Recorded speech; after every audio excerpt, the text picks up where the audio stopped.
So, good morning guys. So, sa video ito, ituturo natin sa inyo kung paano. So, lilipat tayo dito banda. O, yan. Lilipat tayo, no?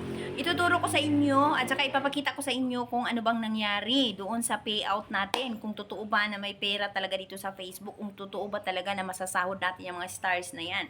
Pero ngayon, yung ipapakita ko guys, yung sa stars natin, kasi nabuo na natin yung 10,000 stars, equivalent siya ng $100. So ngayon, ituturo.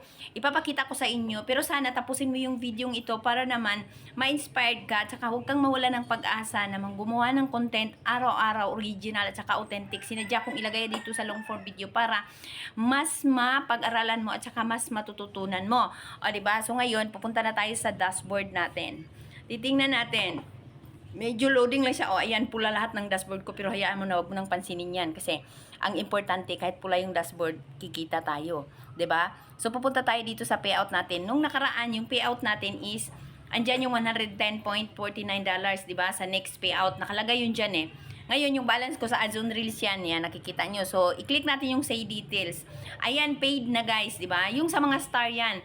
Nakikita nyo yung sa star ko, kabilang account ko yan ha, kasi dalawa ang ginamit ko na account dito sa isang sa isang BIR ko. So pwede mo palang masahod kahit hindi pa umabot yung sa kabilang account mo ng $100. Pwede palang pagsamahin yun, yung dalawang account ha, hindi yung page ko ha, doon sa isang account ko. Pero ito pa rin yung ginamit ko na payout settings, yung payout account, o di ba? So nakikita nyo yung mga on hold ads on reels ko yan guys, hindi pa siya umabot ng $100 kaya hindi ko pa siya pwedeng sahurin. Ang pwede ko lang masahod lahat tong star ko. O nakikita nyo yan, on hold lahat yung sa sa ads on reels, pero ang makukuha kong bayad yung sa stars. O ayan, makikita nyo yan, di ba? So ngayon, ang nilink ko na payout dyan is yung PayPal ko. So, andyan sa PayPal ko na yung pera. Makikita nyo na. Sana yung ko. Andun sa isang cellphone ng anak ko, makikita nyo. Ilalagay ko doon guys, ang halaga. Halaga kasi guys, $110.49. So, equivalent yan siya sa pera natin sa Pilipinas is 6,000. So, may 6,000 na tayo nasasahurin. Pero, estimated pa lang 21 yung ting sahod. Pero, makukuha mo yung pera is 24 na. So, sobrang blessing guys, no? So, wag mawala ng pag-asa. Para naman makaipon ng stars, may mga taong mababait talaga. So, sobrang thank you dun sa mga star center ko na always na nagbibigay ng star sa atin. Lahat-lahat. At sana, wag kang mawala ng pag-asa.